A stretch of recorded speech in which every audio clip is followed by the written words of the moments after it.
You know what's fascinating? Sometimes, the people who've hurt you the most can't even look you in the eye anymore. It's not because you're angry, it's not because you're plotting revenge, it's because, whether they admit it or not, you've become the one thing they fear the most. The living proof of the truth they've been running from. When you walk into a room, you don't have to say a single word, the energy changes instantly. They glance down at their phone, force a smile at someone else, or suddenly, remember, they need to be somewhere, and you might wonder, why? Why avoid me if I haven't done anything to them? Here's the answer. Your presence is like holding up a mirror made of truth every time they see you. That mirror reflects a part of themselves they'd rather erase, a moment of weakness, cruelty, or betrayal they've buried deep, and the reflection isn't just about what they did, it's about what it means about who they are. That's not guilt, that's shame. And shame is a silent punishment they can't escape. It doesn't fade with time. It doesn't disappear with distractions, it lingers. It follows them. It whispers in the quiet moments, I know what I did.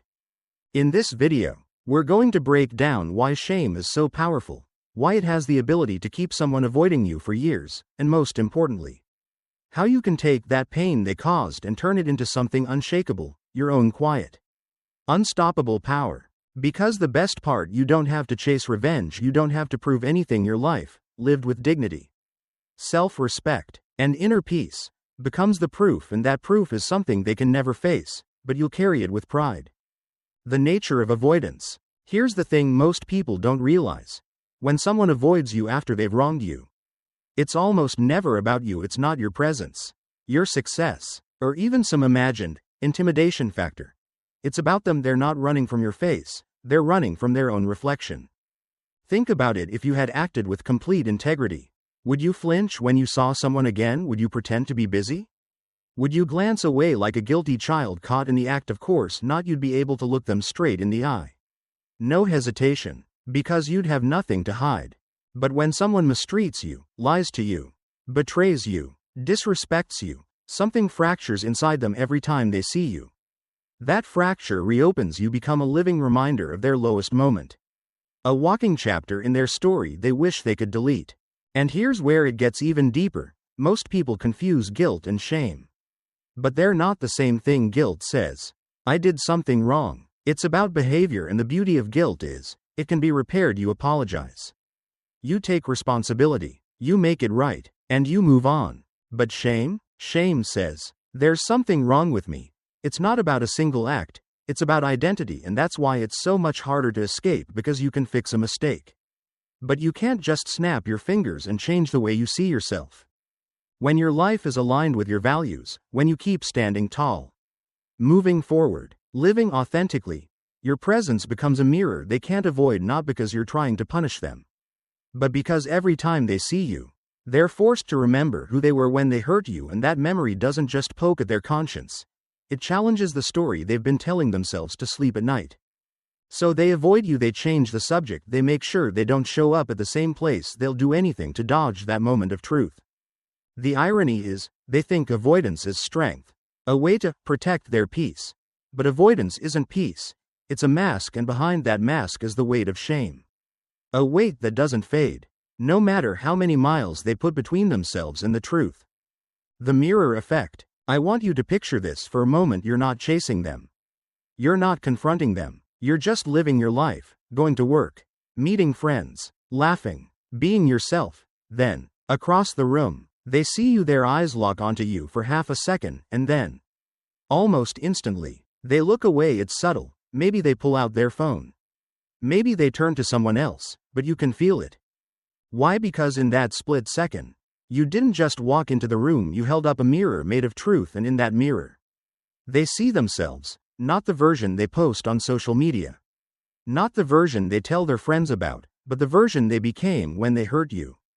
And that reflection, it's not flattering, it's not comfortable, it's not something they can laugh off or explain away. It's the undeniable proof that you survived what they did, that you came out stronger, calmer, and more grounded than before. And if you've grown, it means they failed a test of character when it mattered most. Here's the thing. Most people think avoidance is peace. They tell themselves, I'm just protecting my energy, I'm moving on. But avoidance isn't peace, it's camouflage. It's the mask they wear to hide the weight they can't put down. Because shame isn't something you can just leave behind, it follows you, it lingers in quiet moments, late at night, on a long drive, in the middle of a conversation, when a stray thought slips in, and when they see you. That weight triples instantly, their mind replays the past in high definition. And you, just existing, are the trigger.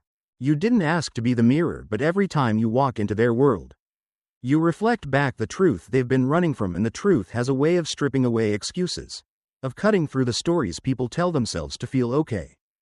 That's why your presence feels unbearable to them, not because you're dangerous, not because you're unkind, but because you are living evidence of a truth they don't want to face. And the more you thrive, the clearer that reflection becomes. The power of your presence. Here's the beauty of it.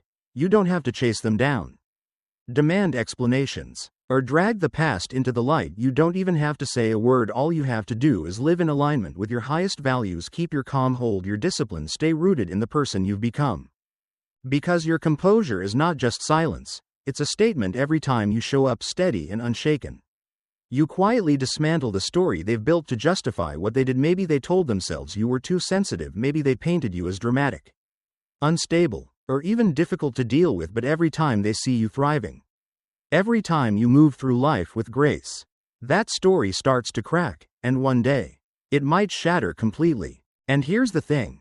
They might think that by keeping their distance, they're rejecting you, but that's not what's happening. They're not avoiding you because you've done something wrong. They're avoiding you because your very existence calls their story into question. The distance they create is not a rejection of your worth.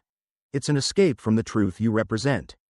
I've seen this play out countless times. An old colleague who once took credit for your work, and now, when they hear about your success, they can't bring themselves to congratulate you. A former friend who betrayed your trust, who finds every excuse not to show up where you'll be. They're not afraid of confrontation, they're afraid of reflection. And that's the power of your presence. It's not about being intimidating, it's not about revenge, it's about living in such a way that your very life becomes evidence. Evidence that you rose above what happened. Evidence that their actions did not define you. That's the quiet kind of strength Stoicism teaches. You don't control what others do, but you have absolute control over how you live. And when you live with integrity, discipline, and peace, you become someone they can't face, not because you're hostile, but because you are living proof of a truth they'd rather never see. The unspoken confession. Silence can be louder than any words when someone avoids you. It might feel like they're ignoring you, it might sting at first, like you never mattered, but here's the truth. That avoidance is not indifference, it's an unspoken confession, a silent, I know what I did. Think about it. If a person truly believed they were right, if they stood by their actions, they wouldn't hide, they'd meet your eyes, they'd stand on their choices without flinching. But when they disappear, when they cross the street to avoid you, pretend to be busy scrolling through their phone, or suddenly have somewhere to be, that's not strength, that's the weight of guilt and shame pressing down. And here's the thing.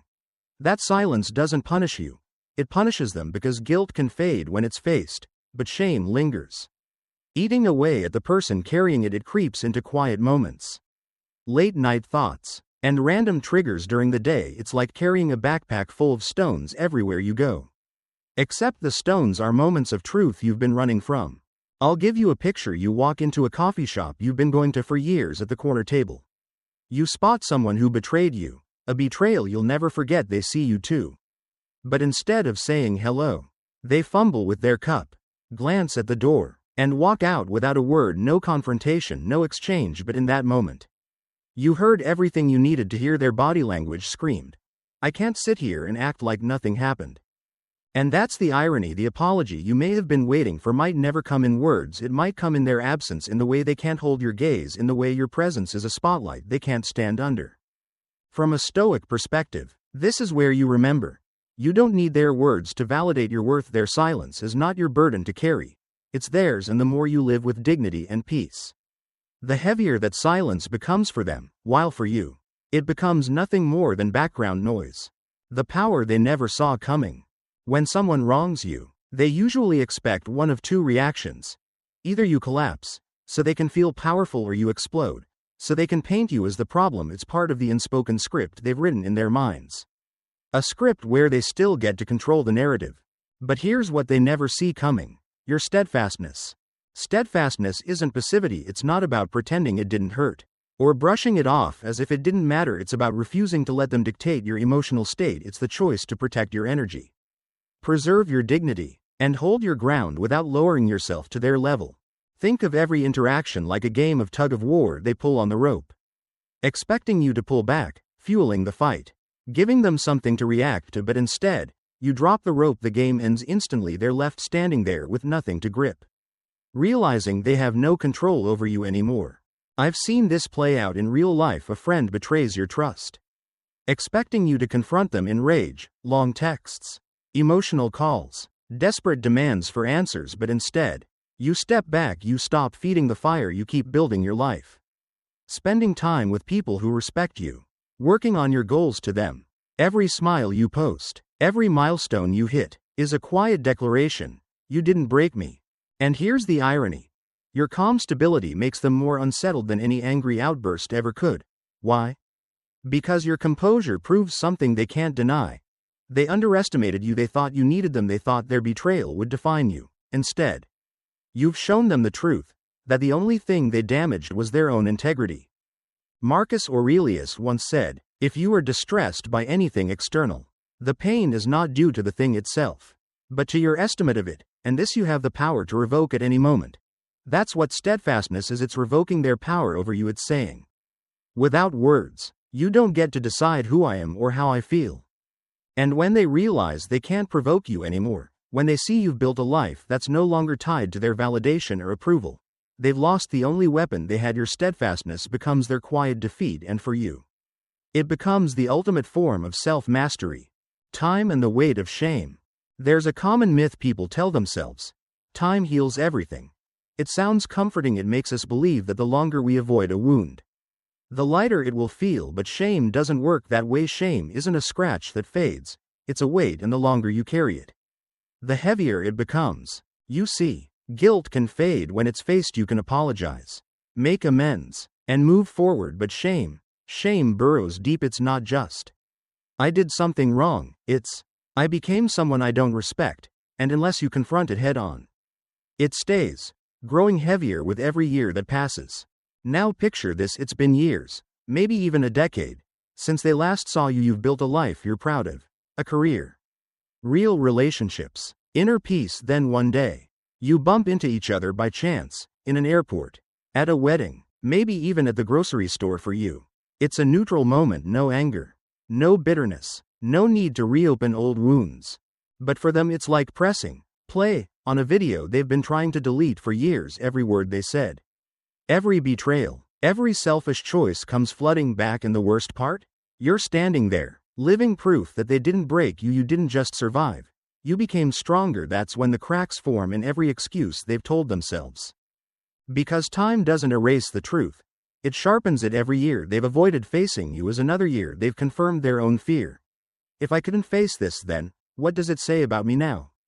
And here's the Stoic truth: they could have let that shame be a teacher. They could have faced it, made amends, and freed themselves, but they didn't. Instead, they kept stacking years of avoidance on top of the original wound. Now, the moment they see you, the weight doesn't just return, it crushes.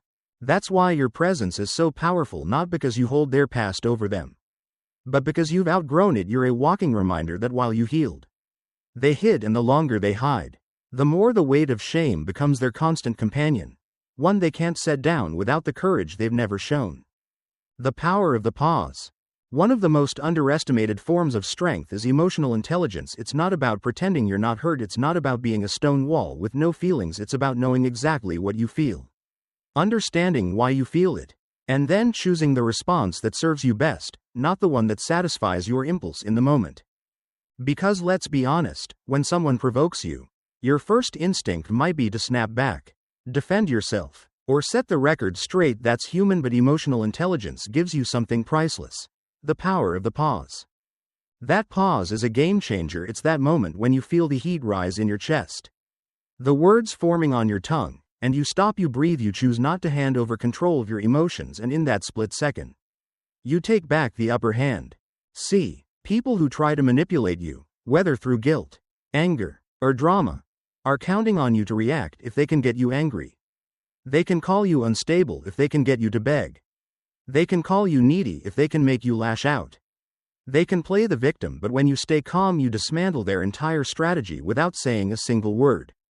I remember a situation with a former colleague who liked to drop subtle, cutting remarks in front of others, designed to make me defensive. Old me might have taken the bait, but instead, I smiled, let it pass, and kept the conversation moving, and you could see it on their face. Their plan just fell apart because when you refuse to be pulled into someone else's chaos, they lose their ability to control you. This is why Stoicism calls for mastery over your own mind. You can't control what others do or say, but you can control whether you let it disturb your inner peace. Emotional intelligence is that control in action. It's clarity over confusion, discipline over drama, strength over spite. And here's the ripple effect. When you consistently respond instead of react, people start realizing they can't play you anymore. They can't get to you. You become unpredictable, not because you're erratic, but because you're calm in situations where they expected chaos, and that calm, it's intimidating to those who thrive on emotional control. Your peace is your fortress, and emotional intelligence is the gatekeeper, deciding who gets in and who stays outside. That's why, when you master this skill, the people who once thought they had power over you slowly disappear, because without control, they have nothing to hold on to. The lines that protect your peace. Let's talk about one of the most powerful and underrated forms of self-protection. Psychological boundaries. Boundaries aren't about keeping the world out, they're about deciding who gets in, how close they get, and how much influence they have over your mind and heart. They're the invisible lines that say, this is where my responsibility ends, and yours begins. See, without boundaries, every mood, opinion, or action from someone else has a direct line into your emotional state. One bad comment, you're shaken. One person's disapproval, you're doubting yourself. But with strong boundaries, you become the gatekeeper. You decide which voices matter, which energy you allow near you, and which doors stay locked for good. And here's the part people misunderstand. Boundaries aren't punishments. They're not about revenge. They're about self-respect. They quietly say, I value my peace too much to let you trample it. When your boundaries are strong, something interesting happens. People who once crossed the line without a second thought suddenly realize they can't anymore. They can't guilt you into changing your mind. They can't manipulate you into letting them back in. They can't chip away at your self-worth because they no longer have the access they once did. I've seen this in my own life. There was someone who had a habit of draining my energy, always taking, never giving. Old me would have let them back in, thinking I owed them my time or my forgiveness. But the moment I built a clear boundary, limiting contact, saying no when I meant no, they naturally started to fade away. Not because I pushed them out, but because they no longer had the keys to the parts of me they wanted to use. From a Stoic perspective, this is simply living in harmony with nature, protecting what's within your control and not giving power to what's harmful to your soul. You can't control how others act, but you can absolutely control their access to your mental and emotional space. And here's the thing.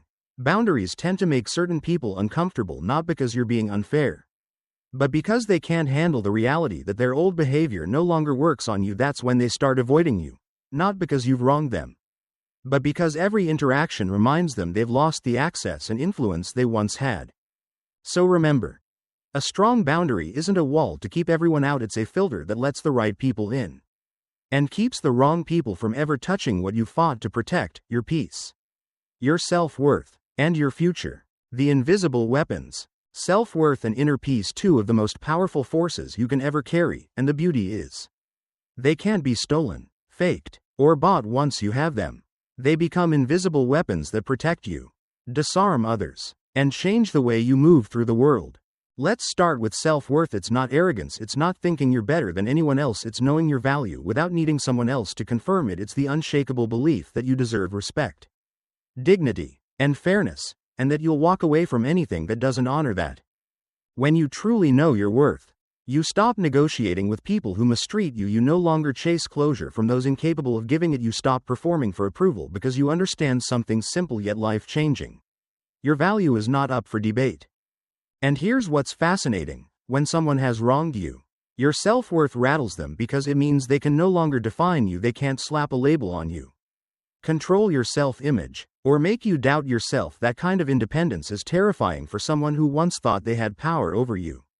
Now, pair that with inner peace. If self-worth is your shield, Inner peace is the treasure it protects. Inner peace means you're no longer living in reaction to the past, you're not replaying the betrayal on a loop, you're not burning energy plotting revenge, you've moved on, not because you've forgotten, but because you've chosen to protect your present.